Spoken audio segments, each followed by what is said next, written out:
Students, MSc final MGS university के according इसके MSc final के सिलेबस में है।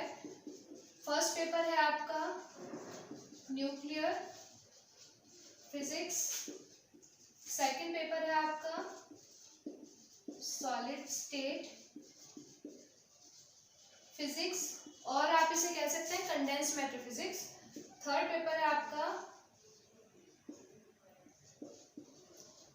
इलेक्ट्रॉनिक्स एंड फोर्थ पेपर है आपका लेजर। आपको थर्ड एंड फोर्थ के अंदर इलेक्ट्रॉनिक्स एंड लेजर ही चूज करना है। बेसिकली आज हम स्टार्ट करेंगे न्यूक्लियर फिजिक्स से। एंड न्यूक्लियर फिजिक्स आपने बीएससी फाइनल ईयर में पढ़ रखी होगी कि इसके अंदर हम पार्टिकल के बारे में बात करते हैं एंड जो न्यूक्लियर डिकेज हैं उनके बारे में बात करते हैं और साथ ही साथ जस्ट लाइक जो रिएक्टर्स हम यूज कर रहे हैं उन रिएक्टर्स के बारे में बात करते हैं। तो न्यूक्लियर फिजिक्स के बाद में सॉलिड स्टेट फिजिक्स है, इसे भी आप बीएससी में पढ़ चुके हैं ऑलरेडी। इसके अंदर पार्टिकल की स्ट्रक्चर किस टाइप से डिसाइड की जाती है उसके बारे में और उनके अंदर जो मोड्स हैं, जस्ट लाइक हम बात करें कि कंपन कैसे हो रहे हैं, ऑसिलेशंस कैसे हो रहे हैं, फोनोन की रिएक्शंस हैं, एनबीसीएस थ्योरी वगैरह, ये सब चीज़ें आती है। इलेक्ट्रॉनिक्स बेसिक इलेक्ट्रॉनिक्स है, डिजिटल इलेक्ट्रॉनिक्स हमें नहीं पढ़नी है, हमें एनालॉग इलेक्ट्रॉनिक्स पढ़नी है। एंड लेजर, ये आपका जो मेन स्पेशलाइजेशन है वो लेजर के थ्रू होगा।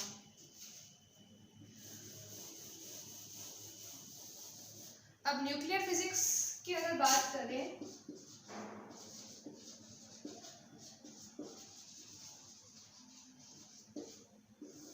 न्यूक्लियर फिजिक्स दो पार्ट में डिवाइडेड है। First particle physics and second जो बेसिक न्यूक्लियर है वो। पार्टिकल फिजिक्स में अगर बात करें, पार्टिकल फिजिक्स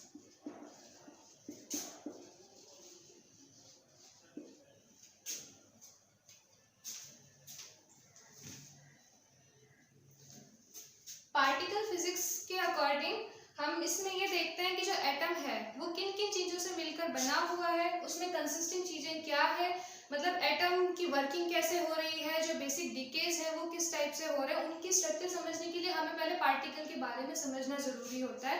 तो अगर पार्टिकल की बात करें तो आपको पता होगा कि एटम किससे मिलकर बना हुआ होता है। उसमें न्यूक्लियॉन्स होते हैं जो मेन पार्टिकल्स होते हैं। तो न्यूक्लियॉन्स के अंदर कौन कौन आता है? न्यूक्लियॉन्स मीन्स कि न्यूक्लियस में कौन कौन सी चीजें कंसिस्टिंग है। जस्ट लाइक उसमें क्या होते हैं, प्रोटॉन एंड न्यूट्रॉन्स। ये तो किसके अंदर होते हैं? न्यूक्लियस के अंदर। जो आउटर शेल्स होती है न्यूक्लियस के बाहर, उसमें इलेक्ट्रॉन की मूविंग होती रहती है, उसमें इलेक्ट्रॉन मूव करता रहता है। ये बात आपको स्टार्टिंग से ही पता होगी। लेकिन इसके अंदर एक और पॉइंट है कि न्यूक्लियस के लिए क्या कहा जाता है कि वो बेसिकली कैसा होना चाहिए, चार्ज उसमें कितना होना चाहिए, जीरो होना चाहिए, मतलब न्यूट्रल होना चाहिए, चार्ज जीरो और मास कंजर्वेशन एंड कई चीजें होनी चाहिए। तो अगर हम बात करें तो न्यूक्लियस के अंदर प्रोटॉन एंड इलेक्ट्रॉन भी तो हो सकते थे। यही क्यों माना गया कि न्यूक्लियस के अंदर प्रोटॉन एंड न्यूट्रॉन्स ही हो। स्टार्टिंग जो हाइपोथेसिस थी वो यही थी कि न्यूक्लियस के अंदर क्या हो सकता है, प्रोटॉन एंड इलेक्ट्रॉन। इससे क्या होगा, जो इसका चार्ज है, प्रोटॉन पर चार्ज कितना हो गया, प्लस ई, इलेक्ट्रॉन पर चार्ज कितना हो गया, माइनस ई, नेट चार्ज कितना हो गया, जीरो। तो हो सकता था, लेकिन ऐसा नहीं होता है। ऐसा क्यों नहीं होता है? क्योंकि जो इलेक्ट्रॉन है उसकी जो एनर्जी है वो न्यूक्लियस की एनर्जी के कंपैरिजन में बहुत ज़्यादा होती है। तो इतनी ज़्यादा एनर्जी की चीज़ को इतनी छोटी एनर्जी में आप कंफाइन नहीं कर सकते।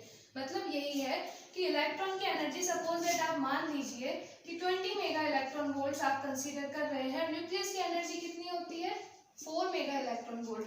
तो 20 मेगा इलेक्ट्रॉन वाली चीज 4 मेगा इलेक्ट्रॉन वाली चीज के अंदर नहीं स्टेबल हो सकती है। हाँ, ये हो सकता है कि ये इसके अंदर आ जाए, लेकिन ये इसके अंदर नहीं जा सकता। तो और साथ ही साथ में जो अनसर्टेनिटी प्रिंसिपल है उनका भी वायोलेशन हो रहा था। इसीलिए ये माना गया कि जो न्यूक्लियस है उसके अंदर प्रोटॉन एंड न्यूट्रॉन्स ही होंगे। तो जो चार्ज होगा इसका ओवरऑल वो कितना माना जाएगा, जीरो, जो कि होता ही है। और साइड में इसमें इलेक्ट्रॉन्स मूव कर रहे होते हैं अकॉर्डिंग टू देयर नंबर, कि किस शेल में, जैसे KLML शेल्स होती हैं उसके अकॉर्डिंग उनकी मूविंग होती रहेगी। अब अगर बात करें तो जो न्यूक्लियॉन्स होते हैं, जो न्यूक्लियर चार्ज पार्टिकल्स होते हैं, वो दो टाइप के होते हैं। एक तो जिन्हें क्या बोला जाता है, लेप्टॉन्स, एक होते हैं हेड्रॉन्स। लेप्टॉन के अंदर आते हैं light particles. Light particles means जिनका मास सबसे ज्यादा हल्का होता है, just like electron, muon, tauon. Okay, and जो leptons, electron, muon and tauon, and hadrons के अंदर वो पार्टिकल आते हैं जो कि हैवी मास हो। और इसके अंदर हेड्रॉन में भी कौन से होते हैं? Nucleons and hyperons. Nucleons, हाइपरॉन्स।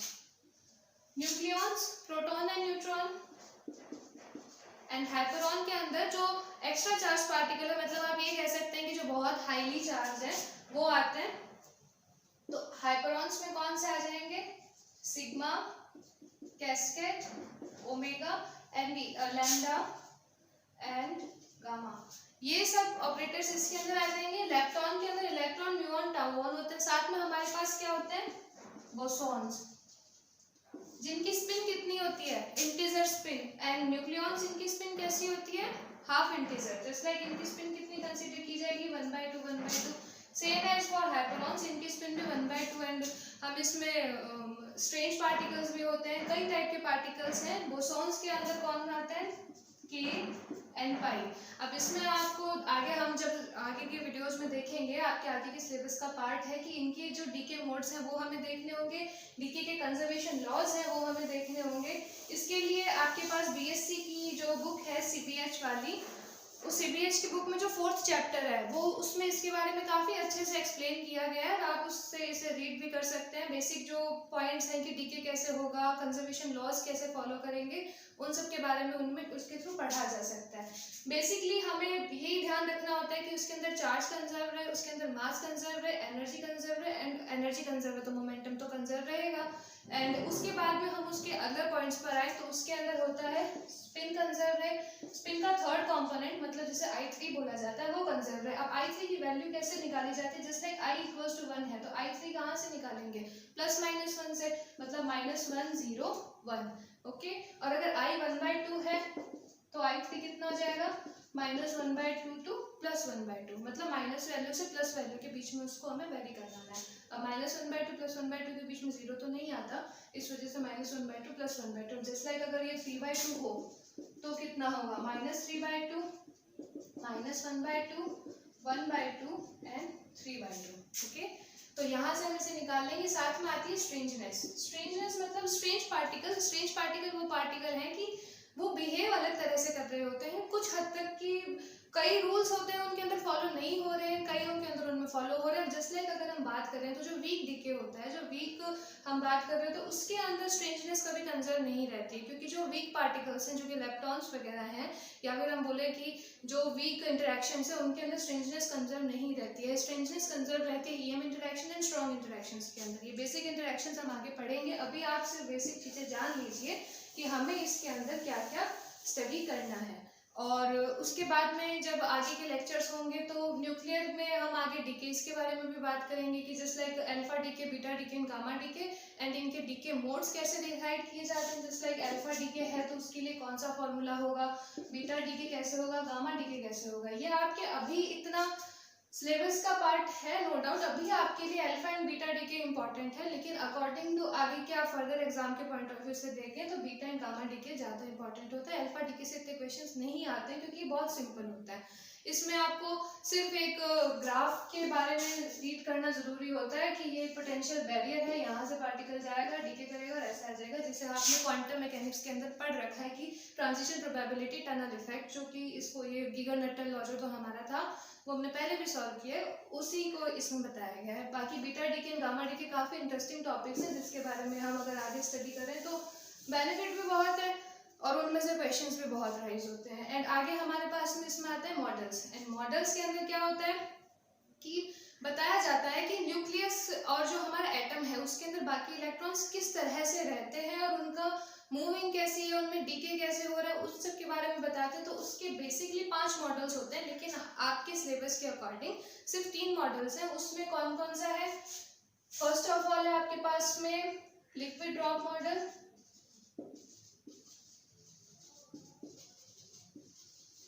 Second है आपके पास में शेल मॉडल, थर्ड है आपके पास में collective model.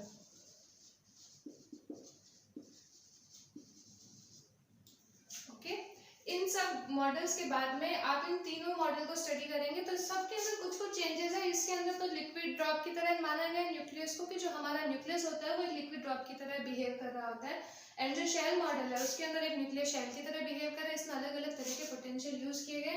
And collective model is basically collection of liquid drop and shell model. इन दोनों को जो कलेक्ट करने के बाद में जो मॉडल बनेगा वो क्या होगा, कलेक्टिव मॉडल। इसमें इन दोनों की कई चीजें हैं उन्हें यूज किया गया। ये था कि ये मैजिक नंबर को नहीं एक्सप्लेन कर पाया था। मैजिक नंबर वो नंबर्स होते हैं जहां पर स्टेबिलिटी सबसे ज्यादा होती है, तो ये उसे एक्सप्लेन नहीं कर पाया था कि मैजिक नंबर है क्या और स्टेबिलिटी वहां पर ज्यादा क्यों है, तो उसको इसने एक्सप्लेन कर दिया। लेकिन जो वाइब्रेशंस हैं उनको ये एक्सप्लेन नहीं कर पाया तो उनको इसने एक्सप्लेन कर दिया। मतलब हर मॉडल अपने अपने बेसिस पे इन दोनों के जो फेलियर्स थे उसे इसने कंप्लीट किया। ऐसा नहीं कि ये दोनों मॉडल एक्सप्लेन करने में कंप्लीटली अनेबल थे, ऐसी बात नहीं है, ये एबल थे, लेकिन ये कंप्लीट मतलब कुछ हद तक ये अनेबल हो चुके थे। इस वजह से इन दोनों को मिलाकर एक नया मॉडल बनाया गया। इसके बाद में एक और मॉडल बना था, उसे बोला जाता है ऑप्टिकल मॉडल।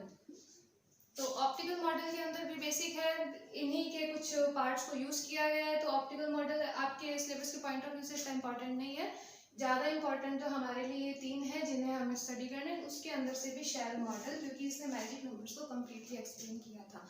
मैजिक नंबर वो नंबर्स होते हैं जहाँ पर जो न्यूक्लियस है वो सबसे ज़्यादा स्टेबल हो, या फिर न्यूक्लियस उन स्टेट में जाने की कोशिश करे। जैसे लाइक आप जानते हैं कि हैलोजन गैसेस जो होती हैं, तो हैलोजन के अंदर स्टेबिलिटी सबसे ज़्यादा होती है। तो इस वजह से हर पार्टिकल क्या कोशिश करता है कि वो या तो हाफ जो फील्ड है उस स्टेट में चला जाए या कम्प्लीटली फील्ड है उस स्टेट के अंदर चला जाए। इस वजह से वो अपना वही इलेक्ट्रॉनिक विन्यास लेने की कोशिश करते हैं। जस्ट लाइक इसी वजह से यहाँ पर ये मैजिक नंबर वाला कंसेप्ट आया है कि वो न्यूक्लियस वहाँ पर सबसे ज़्यादा स्टेबल होगा। उनके बेसिक नंबर्स होते हैं 2, 8, 20, जिसको शेल मॉडल ने एक्सप्लेन किया था।